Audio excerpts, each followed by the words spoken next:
I have been doing this for roughly 25 minutes, 30 minutes. It's my first time on an EUC. It's very difficult. Way more difficult than I thought it would be. And this is like a super hard one, apparently. It also likes to dip the pedals down, which is really annoying. I don't know if it's my model or the way I'm driving it or what, but sometimes it just leans down and I feel like I'm gonna just tip right over. Let's see, here we go. It also likes to wiggle a lot. Oh my god, it wiggles like constantly, which makes me think there might be something wrong with it. I don't think it's supposed to wiggle this much. But, yep, I learned how to ride this in roughly 15-20 minutes. What are you gonna do without holding on to anything? I couldn't get out. And one time I did. Whoa, he's getting it. He's getting it. Oh man, this has got a super steep learning curve. Watch out, watch out. This is ridiculous how hard this is. I thought I was gonna get this like in a couple tries. Hope it's worth it. Hope it is, Dad, but it's probably not. Although, you know, It might be easier for like 5 minutes, I'm doing pretty good. Would it be easier on the For like street? 5 minutes, I'm the doing grass? pretty good, are you sure? Oh my god. You're Oh, It is definitely a crash course if you ever heard of one. Oh my god. Getting on it at first is truly intimidating. I'll show you down here. I kind of like the knobby tire. It doesn't rumble as bad as people mentioned. I don't have the sides on. I couldn't get the tape off properly, so just using towels. It seems a lot easier. See how it's wiggling? Let's see that. Especially when I get up around, maybe it's like 7-8 miles per hour. It starts to really wobble and wiggle. I think it's because it's a fat tire, and maybe I just need to burn the tread in a little bit. I'm not sure. Here we go. Time to turn. I think I got the hang of it though. I can kind of get it to go where I want. I was navigating my house last night.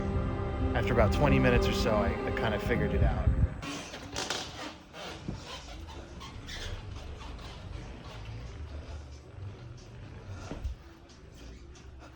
When I tried it today,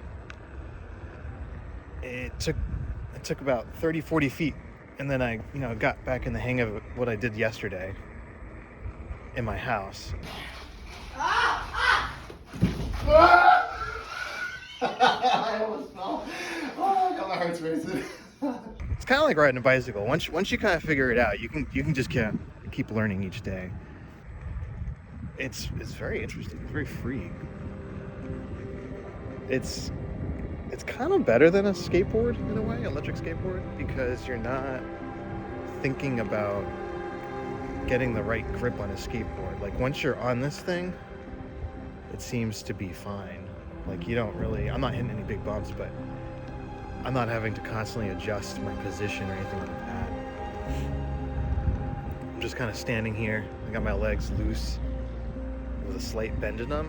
I got my back upright. I think that's the trick. I think a lot of people just lean right over.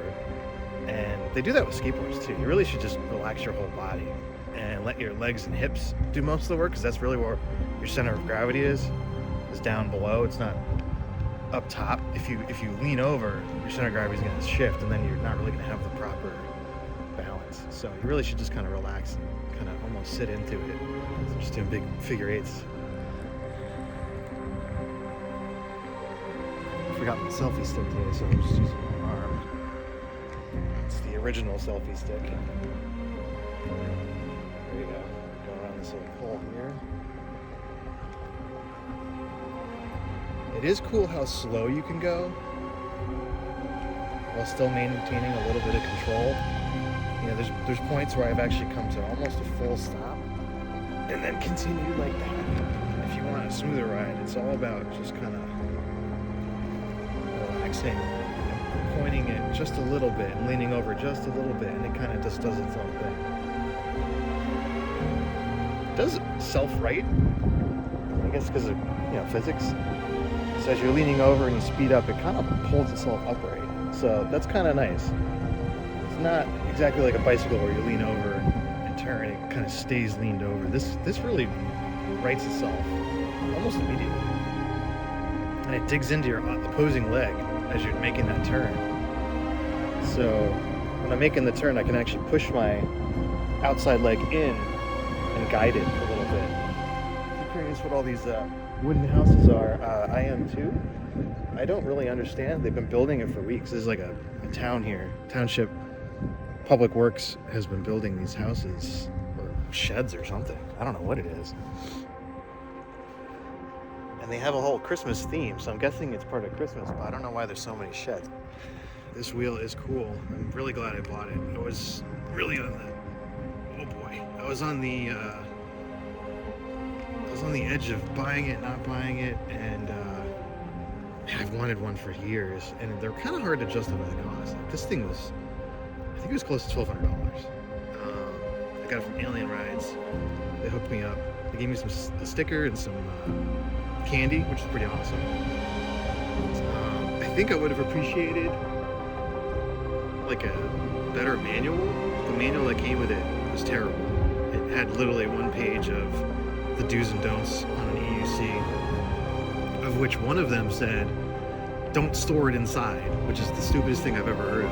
Who would not store this inside? So I think that's about burning your house down or your apartment down, because that's happened with the previous Begode company Gotway. So I'm thinking that's why they have that in there. There's a little clause, you know, oh hey, by the way, we said not to do that.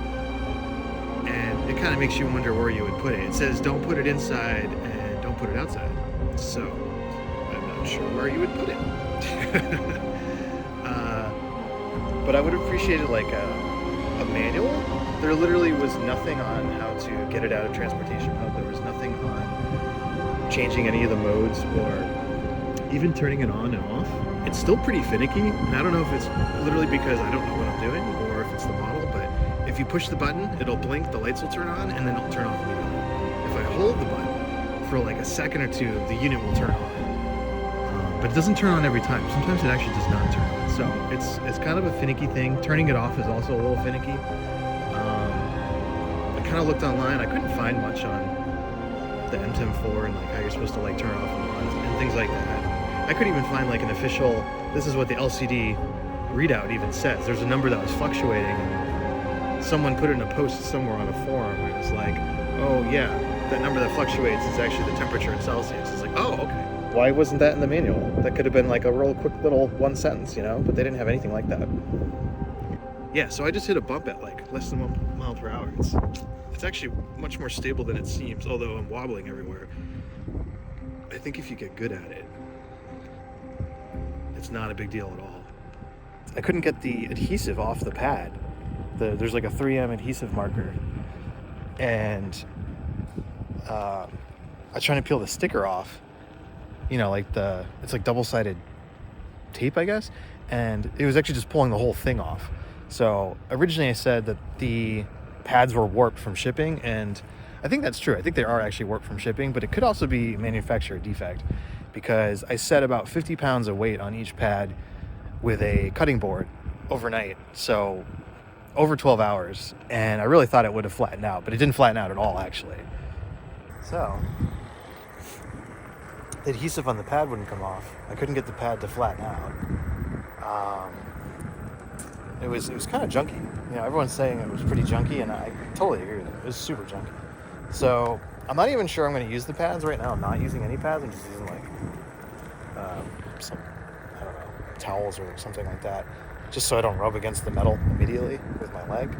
And actually, it's working so far, so I'm not too unhappy with that decision. I'm going to run over a little bump here. But I've been looking for pads, and like there's basically no pad options available just yet. One guy I saw, Batman EUC, I think his name is, he used V11 pads. He said they fit perfectly. I asked him, and I'm tempted to buy those, but I think they're like $100, which seems kind of ridiculous when you think about it. It's just a foam pad. Some of the other options I saw were Grizzly baby pads, but no one's tried it yet because they're pretty expensive, and I think no one really has this wheel yet. And someone tried Kai pads, Chooch. They don't look like they fit very well, so you'd have to trim them. And I think maybe I'm just going to make a pad out of, I don't know, some yoga mat or something like that, just in the meantime. I'm not too concerned about it. I'm I'm still trying to learn how to ride anyways, but eventually I need something so I can jump up over a curb or something like that. You know, again, I'm at maybe 35 minutes or 40 minutes of learning how to ride these things, so it's not so bad. You just gotta keep doing it. Now I'm in a big open area, which really helped with stability. Before, I did it in my house, and I was basically navigating everything.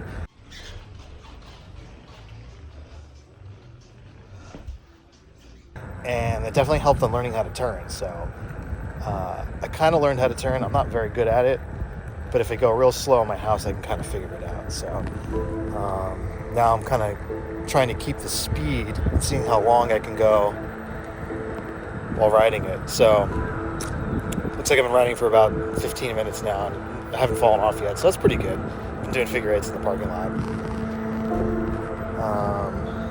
Let's see, what else? Oh yeah, the frame looked a little bent when I got it. This piece of metal is further out, and this piece of metal is actually closer. It looks like maybe a shipping defect or manufacturing defect. I just bent it back with my fingers and it was fine, so I think that's fine. I think the wobble that I'm having is probably just me. Let's see. Oh, my feet are getting a little tired. I'll tell you what. Let's see if I can do a start and stop. Let's see. Slow down, basically stop, head up. See, not too bad. This thing's pretty controllable. If you're going real slow, you can really navigate some things. Oh, I saved it, just barely. Gotta keep full speed, I guess. It's definitely a downside of an EUC over like something like a skateboard. You can just stand on the skateboard. You don't even have to move. If you're rolling backwards, you can just hit the brake or even push forward a little bit, and you can even just sit on a hill on the skateboard, which is pretty awesome. You cannot do that on this. You gotta be moving around just a little bit to constantly rebalance yourself. But, you know, it adds an element of fun, I guess. See where I am? So I'm at a park. This is, all their tools are in there. They keep it open, apparently. They got a bunch of picnic tables over here. I often ride my board through here. It's an off-road board, so I can usually go like 10 to 15 miles per hour off-road, which is pretty fun on the board. Any faster and you actually start to kind of like lift up off the board, and the board I have doesn't have like any sort of bindings or anything like that. It seems like once you kind of get the hang of it, you almost can do it mindlessly, which is pretty cool. You can mindlessly ride an electric skateboard too, but it depends on the board. Some boards need a lot more attention, and like the wheels aren't very cushiony, so you got to really kind of keep an eye on like what you're about to run over, because if you're on like a polyurethane wheel, you're just gonna like bite the wheel, especially if it's like a pothole or something. So you gotta really pay attention that way. But on an off-road board and you're on the road, it's actually pretty relaxing, except you don't balance the same. It's a lot more annoying to try and balance on an off-road board. It's kind of clunky compared to more of like a surfing that you would be doing on electric skateboard that has polyurethane wheels, you know, like road wheels basically. So in this way, this EUC is more like, it's almost like I'm not even thinking about it on some level, you know? I'm just kind of looking in a direction, and I almost go that direction, which is pretty cool. You cannot really see in the sun, you cannot really see this LCD display at all, really. You can see it if I put my shadow in the way. Maybe you'll put like a polarizer on it. So I'm going about 11 something. I'm assuming that's kilometers, because I don't think I'm going 11 miles per hour. It does feel like I'm about jogging pace, which is like 6 miles per hour. So I think that equates to about 11 kilometers. I'm not sure. I've been riding for 15 minutes or so. Not too shabby. Riding in my work attire, which is not too bad. I'm still getting